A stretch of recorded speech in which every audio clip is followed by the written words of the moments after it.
Good afternoon. Welcome, everyone. My name is Philip Munoz. I'm the director of the center, and it's my pleasure to welcome you to this afternoon's event. This is our last event of the semester. My staff knows exactly about what's going to happen, so they're just walking out the door. Can you grab Jen Smith real quick? So anyone who's run anything knows that these events are a lot of work, and everything we do is a lot of work. I have the best staff at Notre Dame. And so Jen Smith and Soren Greffenstadt and Mary Frances Myler and Debbie O'Malley here, who's going to introduce our speaker. I just want to thank these ladies for you guys are tremendous, and thank you.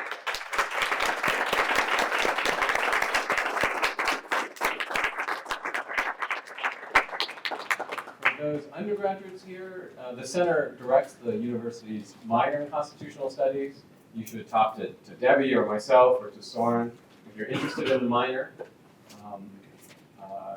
Undergraduates as well, we run the Tocqueville Fellowship. The Tocqueville Fellows meet with our speakers, they help us plan events, they sort of get a first-class seat to everything we do.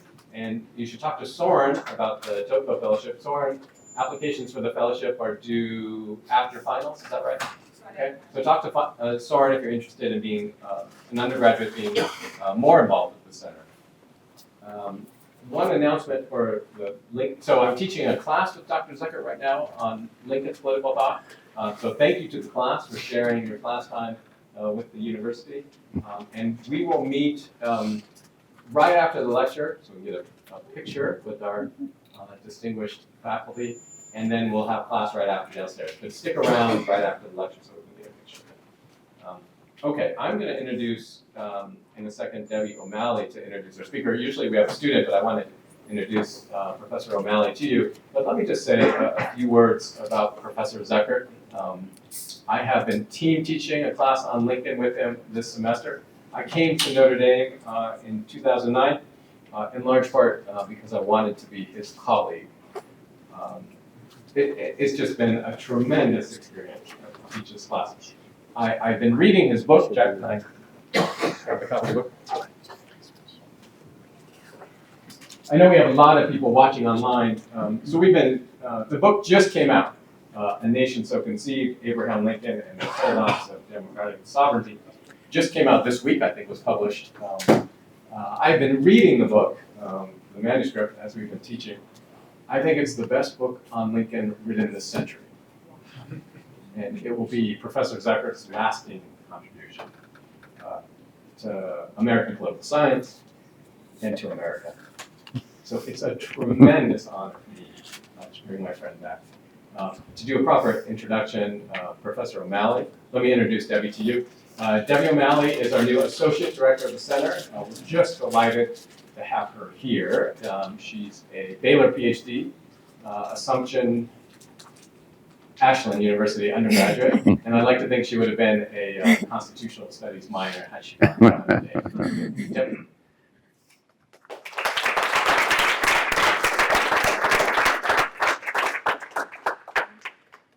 Thank you. Good afternoon, and thank you for joining us.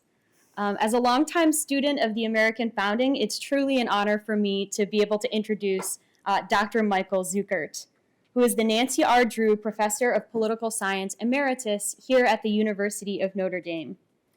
Professor Zuckert is one of our nation's most profound and prolific scholars of the American founding, and he has published extensively in both political theory and constitutional studies. His books include Natural Rights and the New Republicanism, The Natural Rights Republic, Launching Liberalism, and co-authored with Catherine Zuckert, The Truth About Leo Strauss and the Problem of Political Philosophy.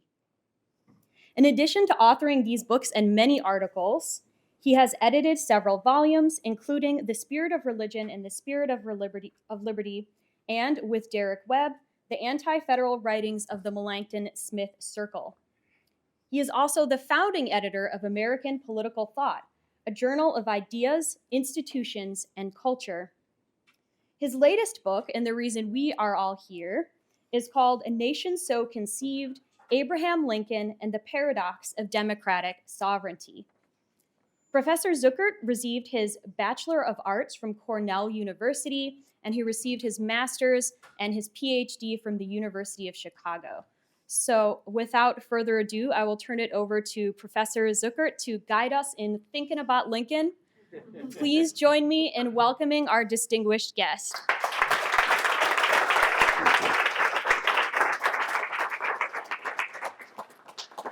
Well, Debbie, thank you for that introduction. And I'd like to also take this opportunity to thank Philip Munoz for putting on this event. I have to say that he has been a wonderful colleague over all these years, and more than that, a great friend.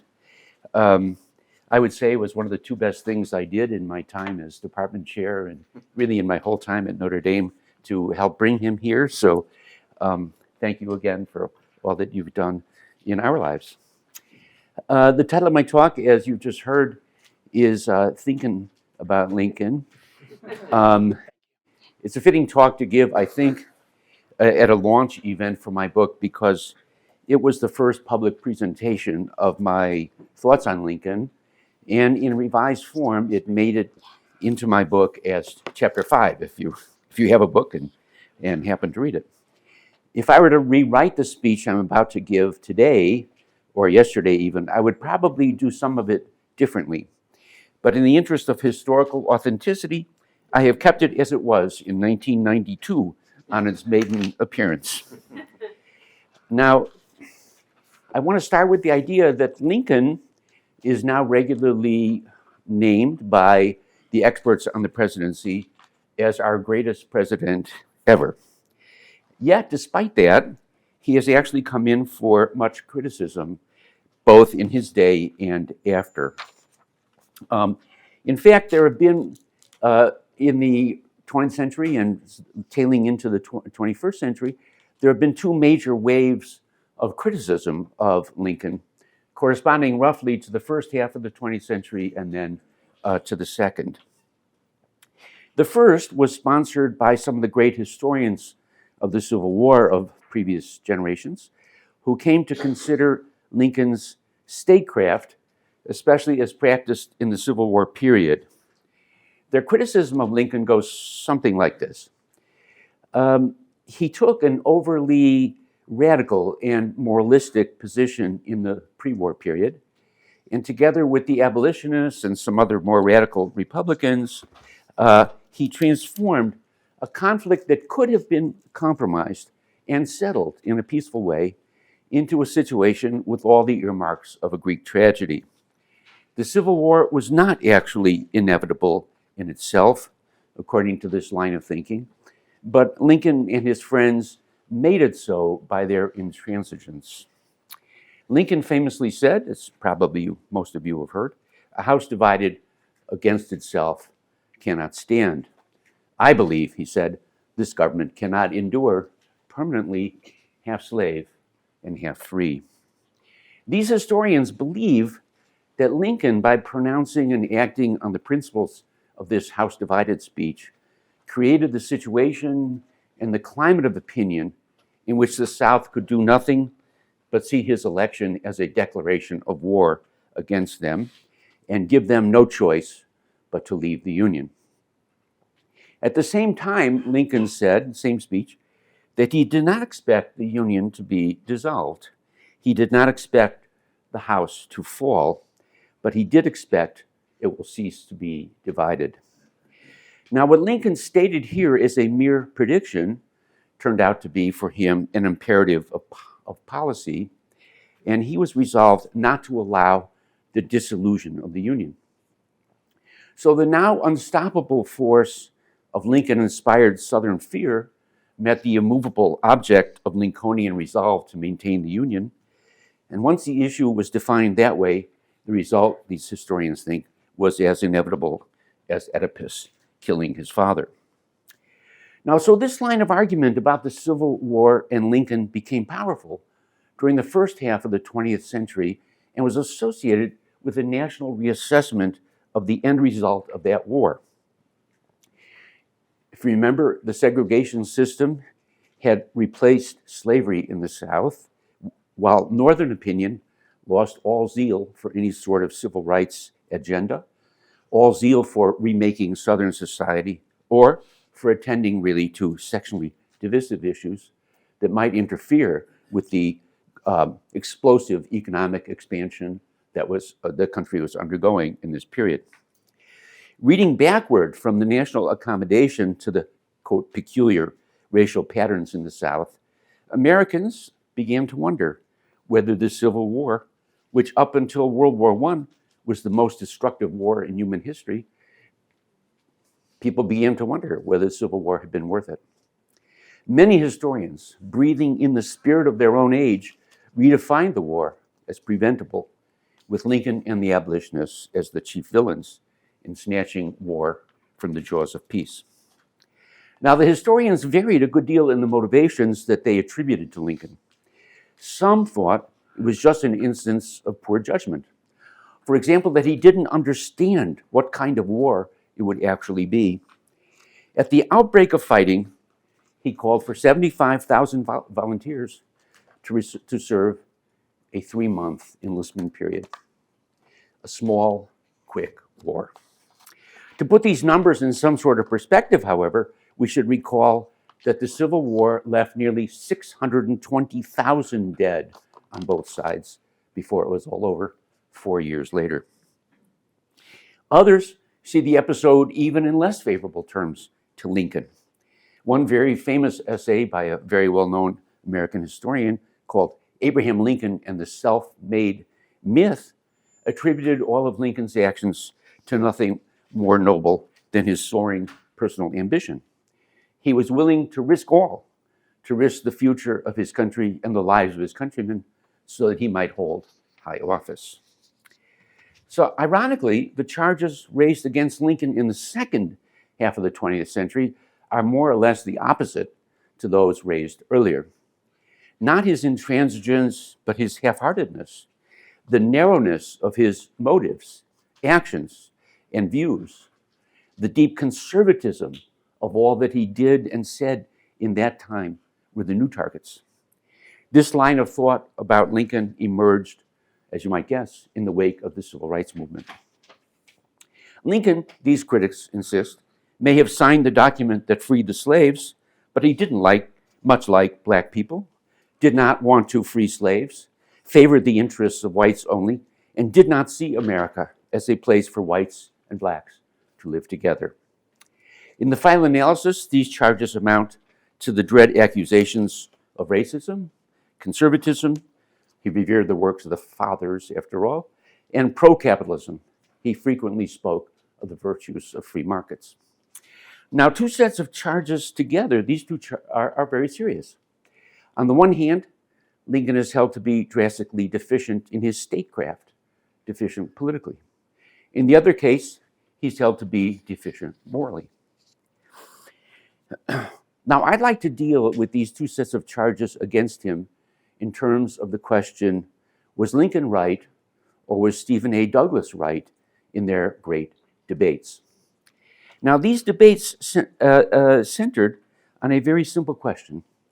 What should national policy be with respect to the presence or absence of slavery in the territories belonging to the United States? The territories in question were largely that part of the country then called Kansas Nebraska, quite a large part of the country if you had a map of it in front of you.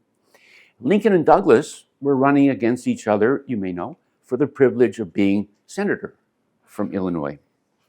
Here was an election campaign in which the candidates treated the half-educated electorate, who turned out in droves and sat for 3 or more hours, as intelligent, informed, or at least capable of being informed, and capable of judging for themselves about the most important issues facing them as citizens. I'm not going to pause to make the obvious comparison to electioneering candidates and the electorate in our time. Now, in these debates, each candidate stood for one policy. Douglas for the policy of territorial self-determination, or as he called it, popular sovereignty.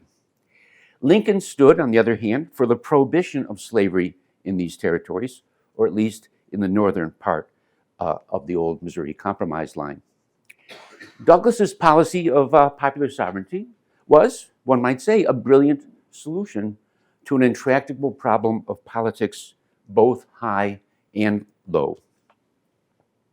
His policy itself was very simple. Instead of Congress deciding whether slavery would or would not be allowed to exist in the territories, as had been the approach taken in America since the Northwest Ordinance of 1787, Douglas proposed instead that the people of each territory be allowed to settle this question for themselves. The issue was especially important, for if slavery was once planted in a territory, it would pretty much inevitably come into the Union as a slave state and vice versa. Given the way representation in the Senate works and the role of senatorial representation in the Electoral College, the relative number of free and slave states was a matter of central concern to all sections of the nation. Therefore, the strongest political passions were brought to bear on Congress in its attempt to deal with the territories. All of national politics was caught up in the sectional conflict, and it was explosive. Now, Douglas's solution was elegant. The principle of America, he said, is self-government. Therefore, let each territory govern themselves, decide for themselves. Why should Washington dictate a solution? Does that sound familiar? Douglas thought he had found a way to settle what appeared to be a Union-threatening conflict. The center of conflict would no longer be Washington, but would be the local territories. Now, this was, I think, a masterful effort to deflect and disarm conflict. It was an effort to avoid what was becoming the most contentious element of this conflict, which was for Congress to make a pronouncement on the subject of slavery amounted to a national endorsement of the principles and institutions of one or the other section of the country, and implicitly a rejection of the other. Since Congress had forbidden slavery in the past, the Southerners felt as though their special institutions and values were disvalued by the nation. The South felt slighted and demanded that its institutions be recognized as equally valuable. Now, Douglas's popular sovereignty gave the South at least some of what it wanted. If not national endorsement of slavery, then at least a cessation of the implicit national condemnation of slavery. Under Douglas's popular sovereignty policy, the federal government is to remain strictly neutral between the northern principles of freedom and southern principles of slavery. As Douglas frequently said when he was out on the hustings campaigning, he didn't care whether slavery was voted up or down, just that it be voted. But Douglas was not so personally neutral as these statements imply. He did not particularly wish to see slavery spread and thought that his policy would not, in fact, lead to that result. He believed that slavery took root or not because of laws, but because of physical conditions. Some climates and the resulting agricultural systems were suited to slavery, and other climates are not. Not law, but nature would decide where slavery would go, and thus, as he thought, the divisive political battles could be avoided in a way that made no difference to the ultimate outcome. So Douglas's position was, you might say, a statesmanly position. It aimed to promote political peace and harmony and to avoid both the disunion on the one hand or civil war on the other. No wonder some historians came to condemn Lincoln for intransigently framing the issue in such a way as to prevent Douglas's pacific and apparently humane policy from succeeding. Now, it must be said at the outset that Lincoln did everything in his power to prevent the country from adopting Douglas's policy of popular sovereignty. He had mostly dropped out of politics by 1850 after one term in Congress. He had turned his attention more seriously to his legal practice and his family than ever before, and he seemed resolved to make his life outside of politics. However, his plans changed in 1854. Now, in 1854, the Kansas Nebraska Act was passed, and that act made Douglas's popular sovereignty approach the law of the land, in place of and explicitly repealing the Missouri Compromise, which had a policy of prohibiting slavery outright in the large portion of those territories. Lincoln's change of direction was remarkable.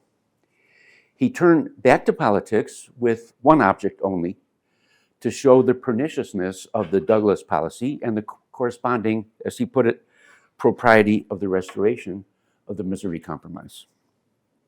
He insisted that the question of substantive principle, the question of the inherent right or wrong of slavery, could not be pushed aside in favor of the purely procedural solution of popular sovereignty. Now, this may seem to be the obviously right answer, but we can't rest so easy with it. Conceding that Lincoln is correct about the moral evil of slavery, it's still a fact that he was not about to change the minds of the slaveholders or their allies. Moreover, he was far from an abolitionist himself. He conceded that despite the moral wrong of slavery, only the states where it existed had the right or the power to do anything about it under the Constitution. And he knew that they were not about to abolish slavery anytime soon. So it's not at all clear then what good could follow from Lincoln's policy, but it certainly was clear to Douglas that much political evil could follow, an intensified return to all of the political conflict that had been in place before 1854. So Lincoln's position, in other words, could look to be quite irresponsible. Now, in 1854, during his speech on the Missouri Compromise repeal, he explained quite lucidly why he left his somewhat lucrative law practice and took it upon himself to speak out against the leading politician in Illinois, and really one of the leading politicians in the entire nation. It was because, he tells us, I hate this declared indifference to the spread of slavery. Hatred, a pretty strong sentiment from a man who, at the end of a war that filled almost everybody with hatred, preached malice toward none and charity for all. Lincoln hated the policy of indifference to slavery expansion and came out of semi-retirement to voice that hatred and to try to make others feel it also. I hate it, he said in 1854, because of the monstrous injustice of slavery. I hate it because it deprives our Republican example of its just influence in the world. And especially I hate it because it forces so many good men among ourselves into an open war with the very fundamental principle of civil liberty, criticizing the Declaration of Independence and insisting there is no right principle of action but self-interest. So Lincoln hates Douglas's policy for its effects on three different groups. First, on the slaves themselves as victims of the monstrous injustice of slavery. Second, on those foreigners who are enemies to America and republicanism and who are heartened by the existence of slavery in a land claiming to be free. For this proves to them the hypocrisy of the Americans. Samuel Johnson, the maker of dictionaries, famously said at the time of the American Revolution, "How is it that we hear the loudest yelps for liberty among the drivers of Negroes?" And third, finally, Lincoln hates the effect on, as he put it, many good men amongst ourselves because it leads them into opposition to the Declaration of Independence and its principles. Lincoln was definitely onto something when he saw slavery as turning many individuals against the Declaration of Independence. Senator John Pettit of the great sovereign state of Indiana, in which we find ourselves today, in fact, on the floor of the Senate, called the Declaration of Independence a self-evident lie. From Lincoln's point of view, perhaps the most discouraging sign of the war slavery provoked against the Declaration was the decision by the U.S. Supreme Court in the infamous Dred Scott case. There, the Chief Justice of the United States said that the Declaration could not possibly have been meant to apply to members of the African race who, he concluded, had no rights which the white man was bound to respect. This is the fulfillment to a T of what Lincoln had feared. He feared that good men would reject the very principles of political right and instead insist there is no right principle of action but self-interest. Now, all three of Lincoln's points end up being variants of his first point, that Douglas's policy ignores the monstrous injustice of slavery. It is this injustice that robs American institutions of their power of example in the world, and that threatens to rob America of its own commitment to right principles of political action. It is not so much slavery in itself that does these bad things as the Douglas approach to slavery, that is, to the declaration of official indifference to its rightness or wrongness. Lincoln thought slavery a monstrous injustice, but he thought it would have to be lived with for the time being, and that it could be, so long as the prohibition on the spread of slavery remained in the law to serve two crucial purposes at least. First, to affirm the inherent wrong of slavery by not being neutral about it. And second, to give the public mind reason, as he put it, to believe that slavery was in course of ultimate extinction. In that second wave of criticism after the start of the Civil Rights Movement, Lincoln was blamed for being so tolerant of slavery as this, blamed for opposing intransigently and immediately not the evil itself, but the peripheral matter of the spread of the evil, all the while affirming his willingness to tolerate the evil where it existed.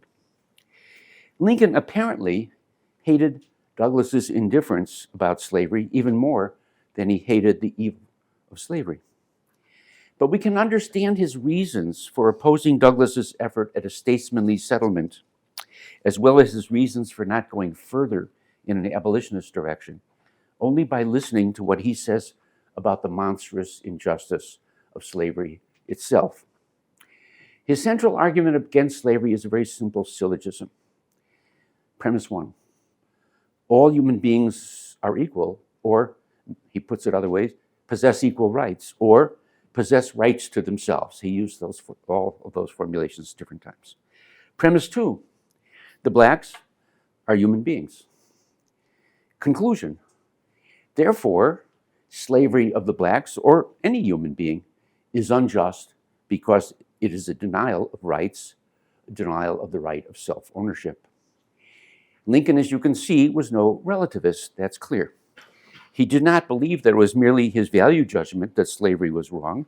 Rather, he insisted it is wrong, and a decent political society needs to recognize that. But Lincoln also knew that not everyone accepted his syllogism. In particular, the first premise had become particularly controversial in his day. So what then is Lincoln's argument in favor of his first premise? Actually, he made three chief arguments for universal human equality and against slavery.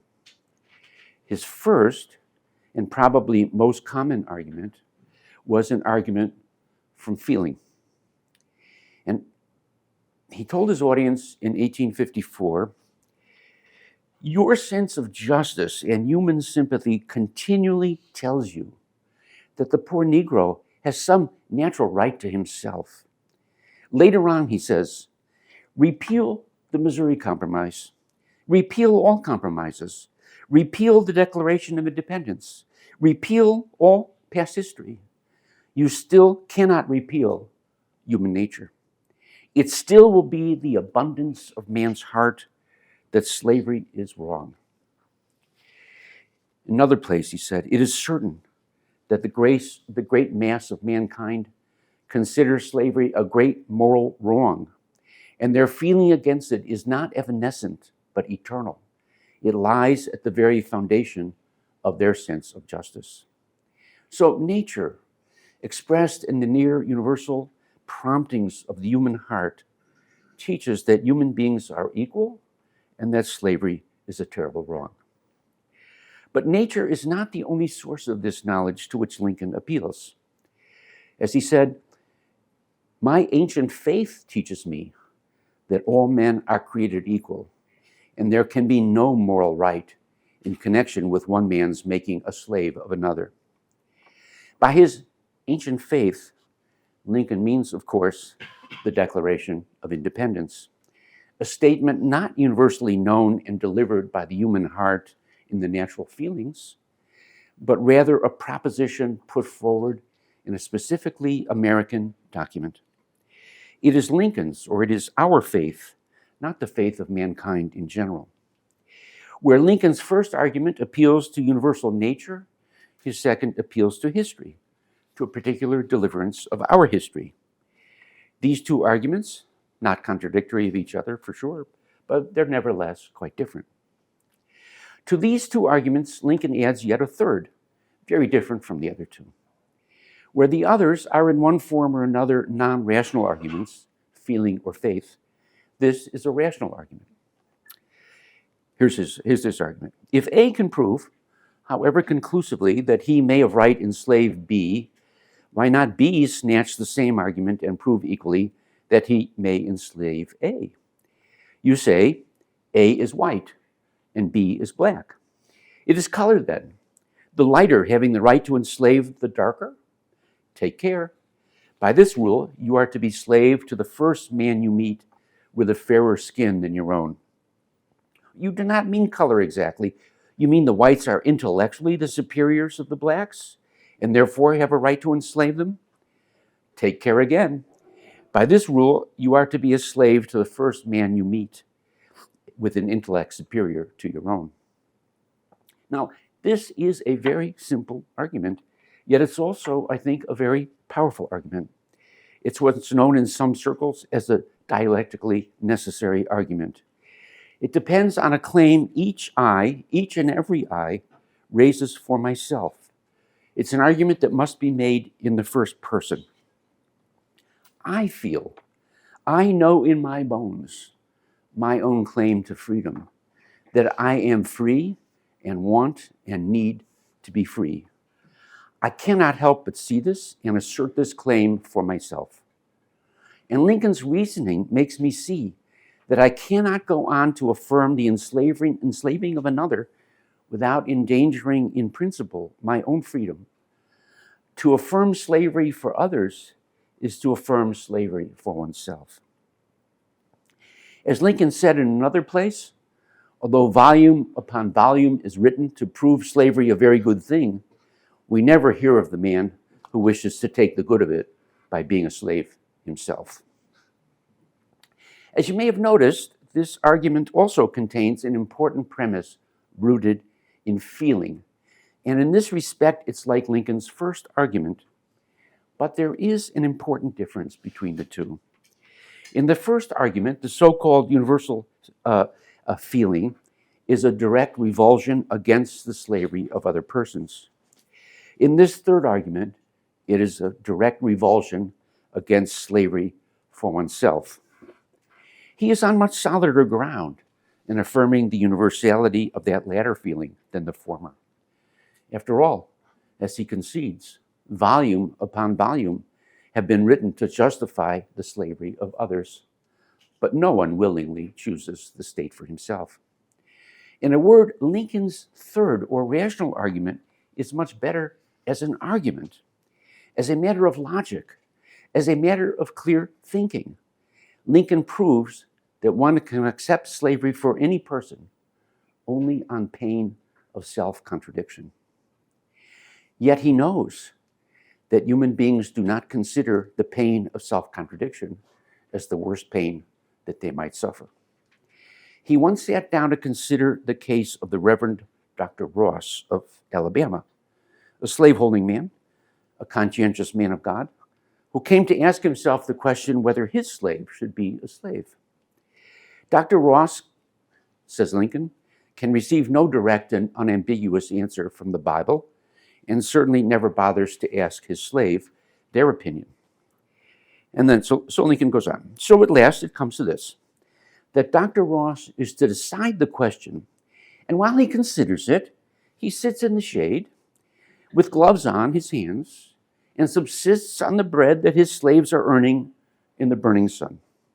If he decides that God wills these slaves free, he thereby has to walk out of the shade, throw off his gloves, and delve for his own bread. Will Dr. Ross be actuated by that perfect impartiality which has ever been considered most favorable to correct decisions? Well, the Reverend Ross is more willing to suffer the pain of self-contradiction than the pain of hard labor in the hot sun.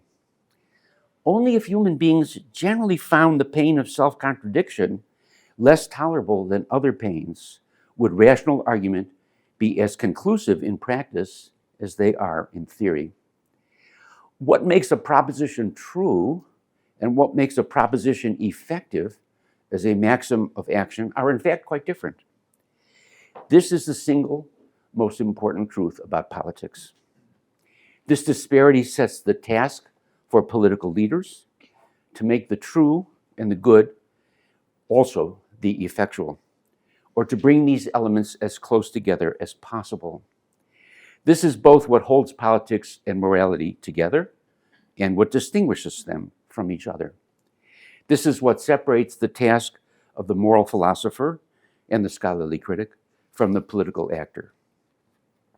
So Lincoln made three arguments against slavery: an argument from direct feeling, an argument from our faith, and an argument from reason. The argument from reason was true, but as such ineffective. The argument from feeling was effective so far as it was true, that is, so far as the feeling, that revulsion against slavery, was felt. Reason ascertains truth, feeling prompts action.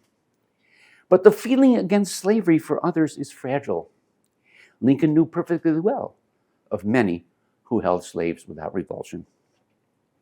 Reasoning points to the truth of the anti-slavery position, but reasoning is ineffective without the support of feeling, and feeling is unreliable. It is too variable, too uncertain in itself. It needs to be formed, focused, and channeled. In this context, Lincoln's other argument against slavery comes into its own. The argument from our ancient faith, that is, from the American consensus on the Declaration of Independence. The fragility of both reason and feeling points to the need to cultivate fundamental moral and political truth in the mode of faith. Like the ancient faith of God's people, this is our ancient faith, our inheritance from our fathers. Lincoln preaches the universal and rational truth of freedom as the particularistic and non-rational inheritance of this people and its history. He attempts to attach the reverence reserved for the most sacred and venerable things to the fundamental truths of political life. The task of his statesmanship, is thus to make the Declaration of Independence an object of an almost religious attachment. He took the truths of John Locke and Thomas Jefferson, two men of the Enlightenment, who thought that rational argument plus self-interest would suffice to produce a decent and rightful political order, and he infused their truths with the spirit of religion and poetry. Now, it should be clear why Lincoln saw that he had to counter the apparently statesmanly accommodation Stephen Douglas was attempting to sell to the nation. Douglas might perhaps gain some temporary political peace, though Lincoln doubted that, but his policy would endanger the conditions for future political health, for it would further wean the nation away from its ancient faith, from its unreflective belief and feelings in the universal equality of rights and freedom. More than the existence of slavery itself, in other words, is the spreading of the view that slavery is a matter of indifference, that the nation can and should be neutral. So long as the moral evil of slavery is reaffirmed So long as the ancient faith is kept alive, Lincoln claimed in 1854 one could rest secure in the belief that the evil would be abolished from the land in the course of time. He knew that his intransigence carried risks, but he knew that the alternative was worse. He knew also that the disparity between what is true and what is effective meant that at any moment, the one who understands the relation between morality and politics properly must always settle for less than morality demands. But he must always keep the moral principle alive so that another statesman, another political leader, another day might aim at another, a more far-reaching conjunction of the moral truth and politically efficacious feeling.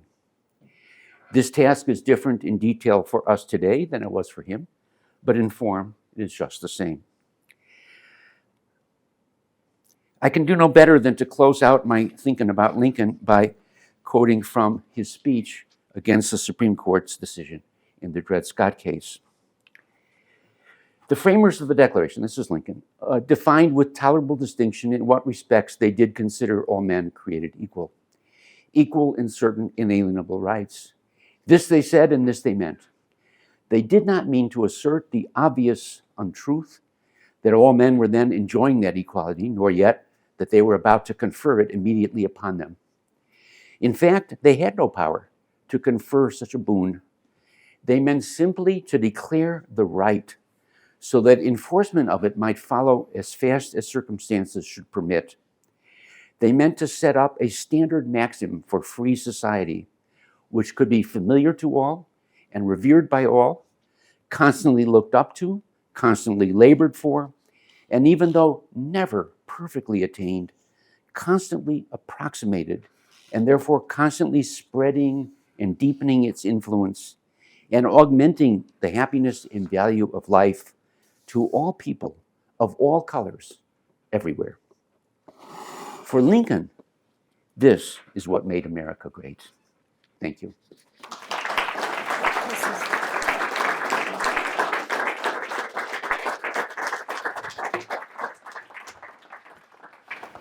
Thank you very much, Professor Zuckert. We have a tradition, in the program that we invite our undergraduates to ask the first question. So an undergraduate with a question, and if you might, Edward, stand up and tell us who you are. Thank you, Chris. Hi, everyone. My name's Edward. I'm a senior political science major at Notre Dame. Wow. Hi, sir. Thank you so much for your talk. I had a question about Lincoln's policy of containment and what you thought his real intention behind that was. Because some people say that Lincoln just said that out of prudence in order to get his first argument passed. Or some people say that he actually believed in containment and that eventually slavery would dwindle if it was contained to the South. I was curious if you had an opinion about which he really believed. I don't think he actually believed either of those, to tell the truth. This is one of the major themes, actually, of my book, and it's a somewhat complicated argument, but I believe that Lincoln came to see, a couple things by, let's say, 1858, when he's debating Douglas. It's not entirely clear to me exactly by which date he came to these conclusions, but by 1858, he certainly had them. One, I don't think he actually believed that containment of slavery would in fact lead to the extinction of slavery. He writes a letter actually earlier than 1858 in which he says, the appetite for the extinction of slavery, for the peaceful extinction of slavery, has gone extinct. And therefore, even though he talks about the peaceful extinction of slavery in subsequent years in public, I don't believe he believed in that. What he did believe would happen is that given the way opinion, especially Southern opinion, had developed, he did believe that if the Republicans stuck to the policy of forbidding the extension of slavery, that the Deep South would secede, and that would provoke a crisis which, in ways he never explained, would lead, in fact, to a crisis that would lead to something serious happening about slavery. In my book, I have a conjecture about what he saw, a possible scenario that he saw possibly leading to the end of slavery. But I have not very, I mean, I can't with confidence put that before you, so I won't. But it's in the book if you want to look for it. But that seems to be what he was looking for. So neither of the options that you mentioned seem to have been what he actually had in mind, although he couldn't actually, the policy that I think he was looking for, he couldn't talk about publicly. It wouldn't work if he did. So, okay. I should add, I mean, this will be the most controversial part of your book, I think. I'm thinking so. And Lincoln, invited might be too strong a word, but invited a crisis or allowed a crisis. Allowed a crisis, yeah. Yeah. Another student question. A former undergraduate, if that counts. Sorry, microphone. Yeah. Hi, Ryan Kerrigan. I was an undergraduate here a long time ago. Uh-huh. Thank you for your talk. It may be hard to even answer this, but I'll throw it out there. How much does the fact that the North won and Northern norms ultimately prevailed influence the analysis or the logic embedded in the book? Certainly, other scenarios could have played out, and I just kind of throw it out there as a open-ended question. I mean, other scenarios like the South could have won the war? Yeah, it's a stalemate, the South winning the war, you know, that kind of thing. I mean, I'm not sure exactly what your question comes to. I mean, so to what degree was my view about the conflict shaped by the fact that the North won the war? Is that what you're asking me, or? I guess the worthiness of his aims, of his strategy, of his ambitions. Yeah, well, you know, I one of the things I try to emphasize in the book is that he was following, in my opinion, a very risky policy. It was risky for the country, and it was risky for himself personally. If things hadn't come out the way he hoped, he could have gone down in history as the worst president ever, not the best, as the president who lost the Union, not the president who saved the Union and freed the slaves, but as the president who made the enslavement of the slaves even worse and lost the Union on top of it. So that was a danger that I think his policy did in fact tempt. I believe two things on this.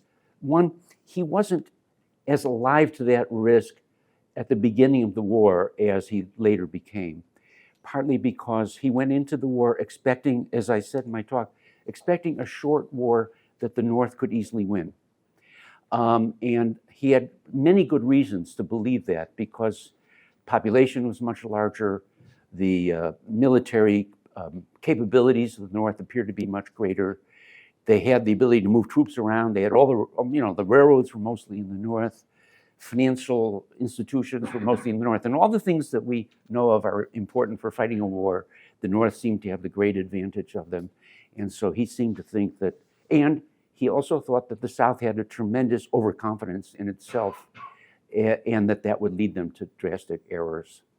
So I think when he went into the war, I don't think he came anywhere near expecting it to last as it did.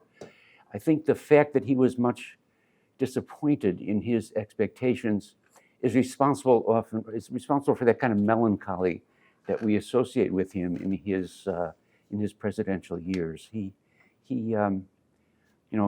I think he had serious doubts about what he had in fact undertaken. Michael, can you say a little bit more about why Lincoln was so willing to risk everything? Risk the nation, risk his own name and place? Well, I think It wasn't just a combination of two things. One, I think he was, in fact, very early in his career, he gives a speech in which he talks about great men with great ambitions. And a lot of readers of that speech have thought, he speaks with so much sort of feeling and insight into these people. One wonders, was he not one of those himself?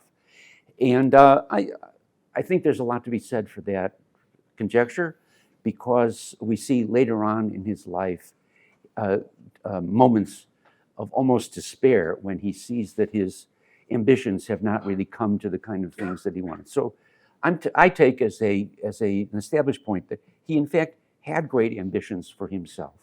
Secondly, though, he also had great ambitions for his country, and he thought that America was a special place because of its commitment to freedom and equality, and that the triumph of the South, the triumph of the Douglas Principle would in fact undermine what made America worth loving. And so he thought that for reasons, not for personal reasons, but for public reasons, this also was the right policy. That America might survive as an entity on the Douglas policy, but it wouldn't be, the kind of entity that was worth the survival, at least that the America he dreamed of was. So that, I think, is what, those two things together, I think, drove him or led him where he went. And that's because if Stephen Douglas's policy is followed, America would have lost the moral and political truth of the Declaration. Yeah. Yeah. Hi, I'm Evie Bellingham, one of the graduate students. Thank you for your talk. I was wondering if you can engage in a little bit of counterfactual history and give us some thoughts about how Lincoln might have approached Reconstruction had he lived to see it, given what you said about kind of the disparity between the true and effective. Yeah, well, we do have some indications of how Lincoln was approaching Reconstruction. He gave us, in fact, his so-called last speech was on Reconstruction, and he had earlier put forward a fairly detailed policy about at least part of Reconstruction. And as the second inaugural, I think, indicates, Lincoln is looking towards a very lenient kind of Reconstruction. And this was very definitely against the spirit of Congress. Congress had passed something called the Wade-Davis Act.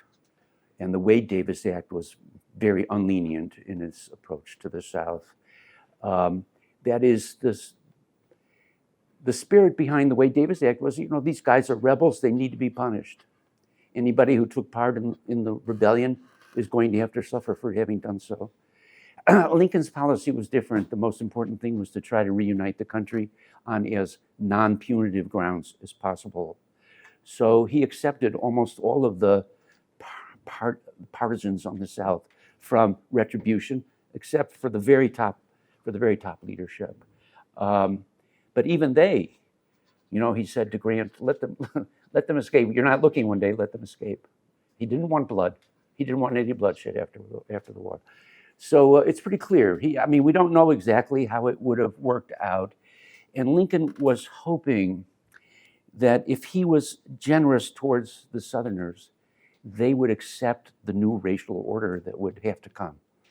And if maybe he was right, maybe he was a little over-optimistic, and what he would have done had the white Southerners resisted that new racial order, as they in fact did, I can't predict what he would have done exactly. I think it would have been more prudent and more generous-spirited than what Congress ended up doing in its leadership of Reconstruction.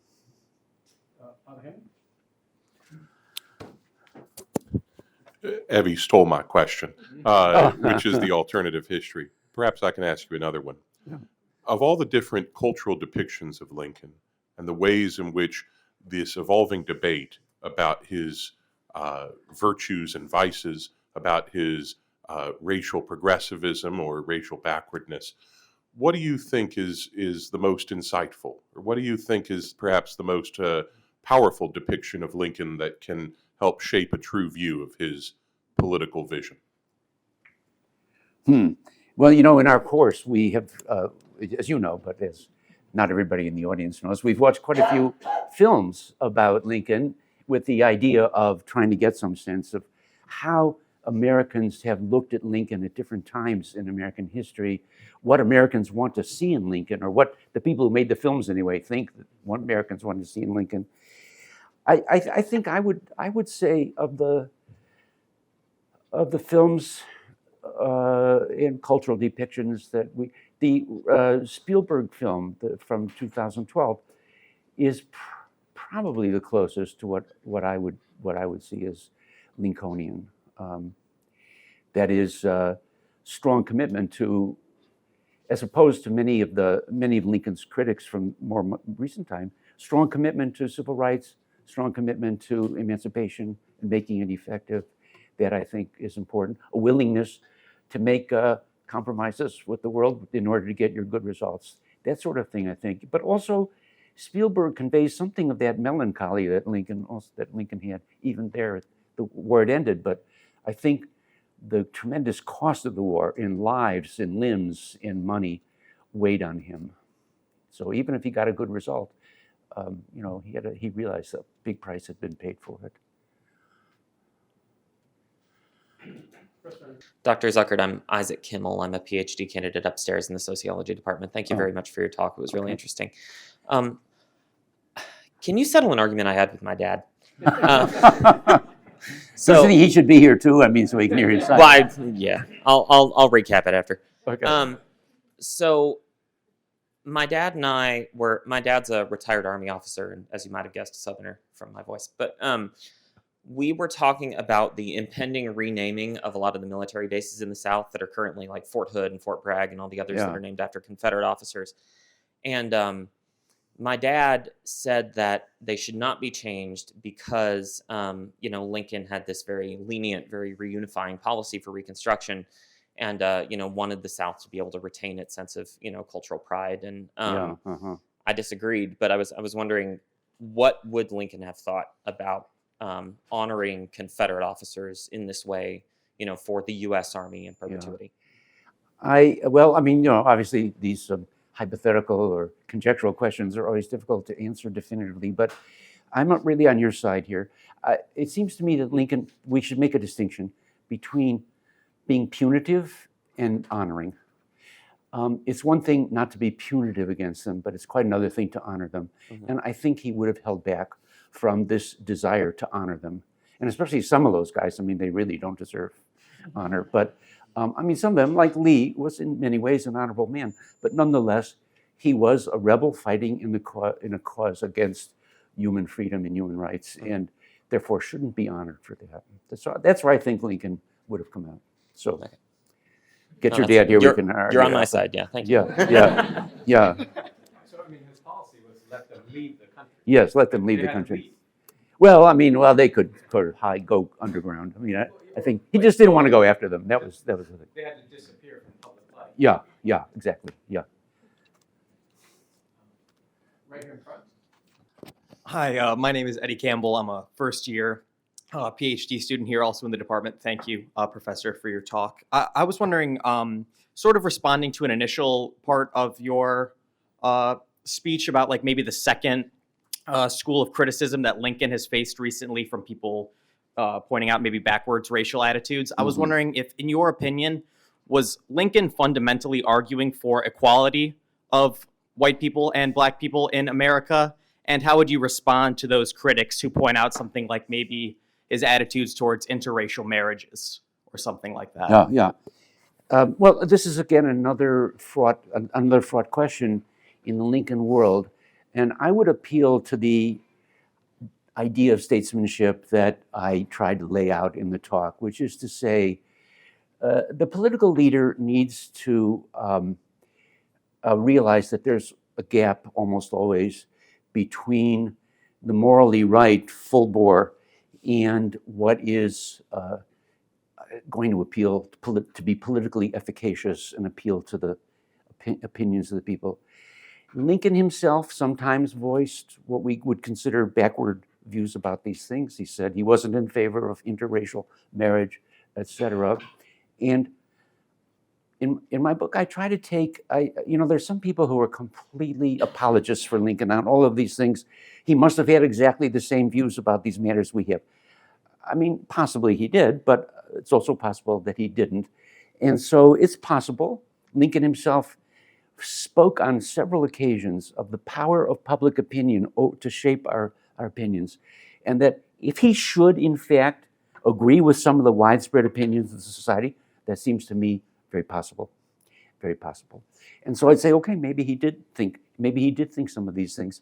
But I would say, on the other hand, for Lincoln, the big question was fundamentals of equality as slave or not slave, and let's take the first step, the most important step, and do away with slavery. If we were, and this was Lincoln's point in much of what he was doing.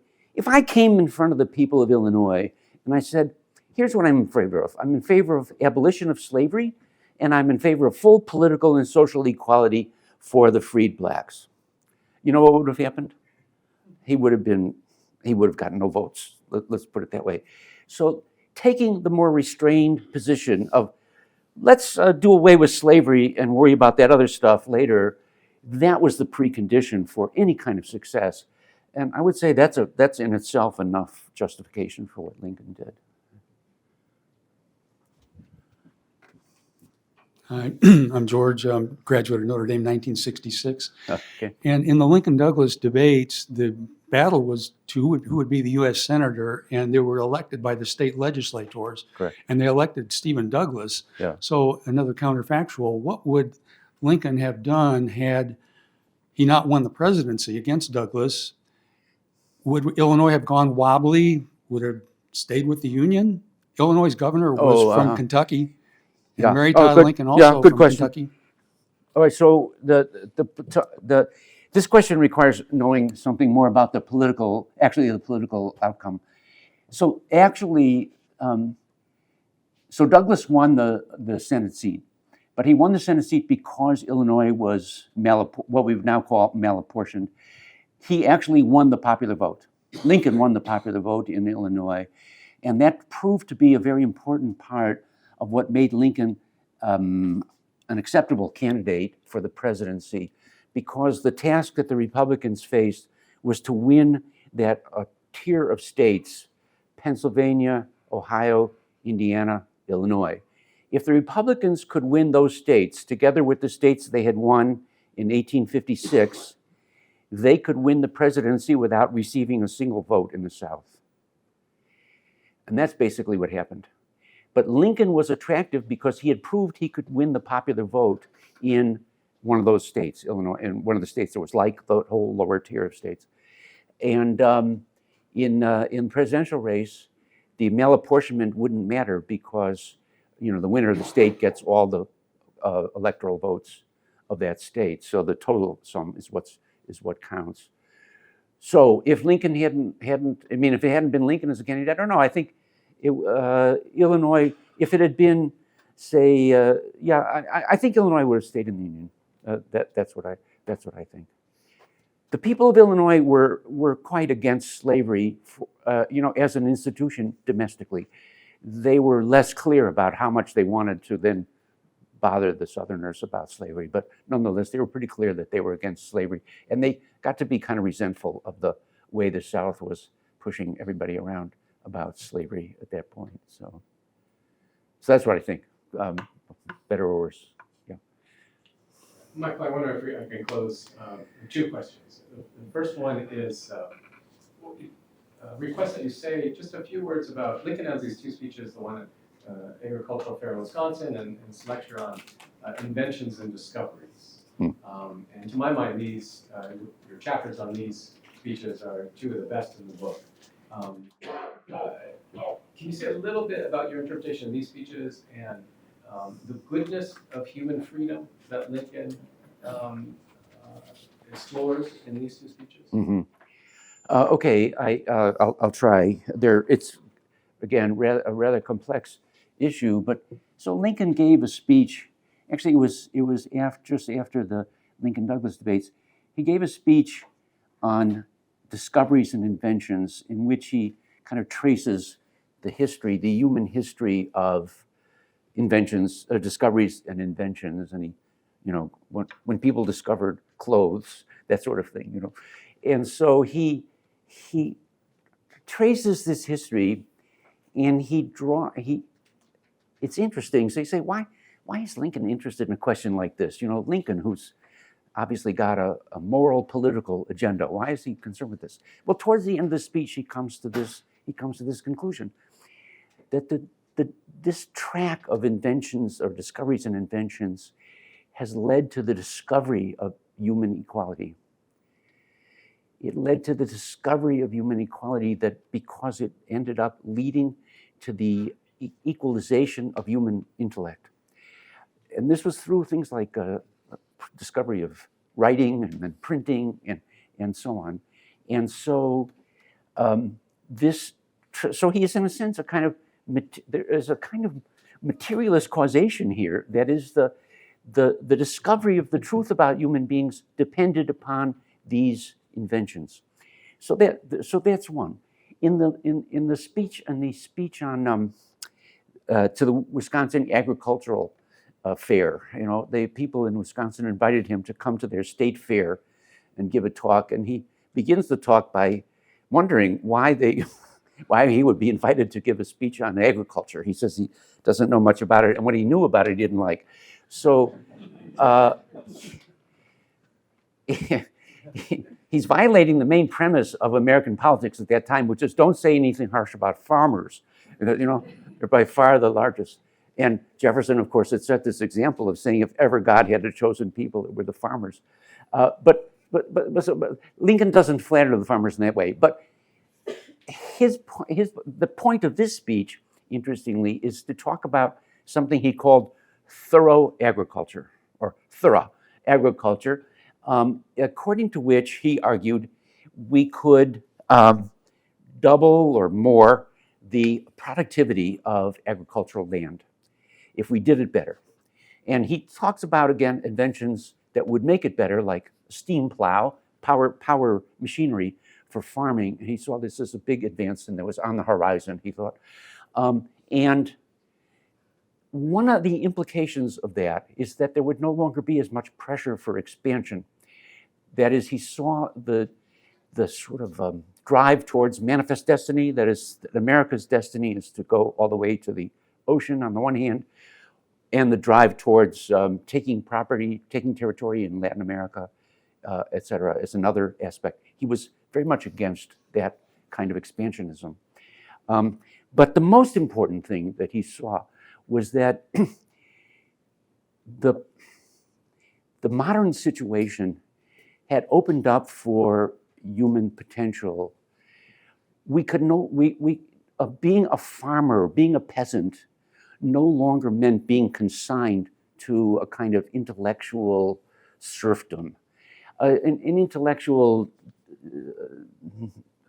how should I put it? I mean, the possibility now existed to combine labor like agriculture with intellectual development. And that's one of the things he thought was so good about state fairs. It was an opportunity for people to get together and talk about, well, in that case, mostly agriculture, but there were other things. And he seems to have in mind things like book reading groups and book clubs, stuff like that.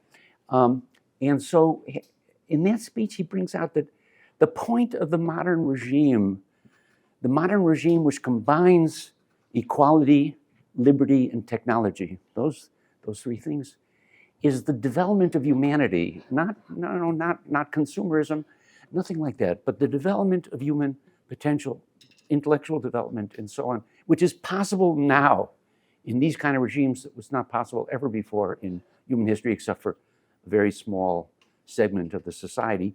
And that segment was misled about what it was all about by the inequality that prevailed. That is, they came to think of themselves as superior beings and therefore not moral in the full sense.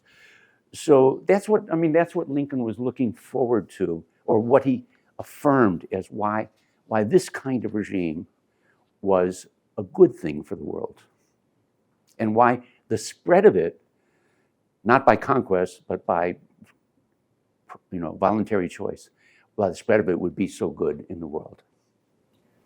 There's not really a better place to end than that. But one final question. What are you going to teach for us next fall? We brought professors to come teach this fall. We're hoping you'll come back again. You're gonna have to pay me better. I'm just finished reading the book myself. It's just out this week. It's, as I said, it is possibly one of the best books ever written on Lincoln. Thank you, Professor Zuckert, and thank you everyone for showing up. Thank you all.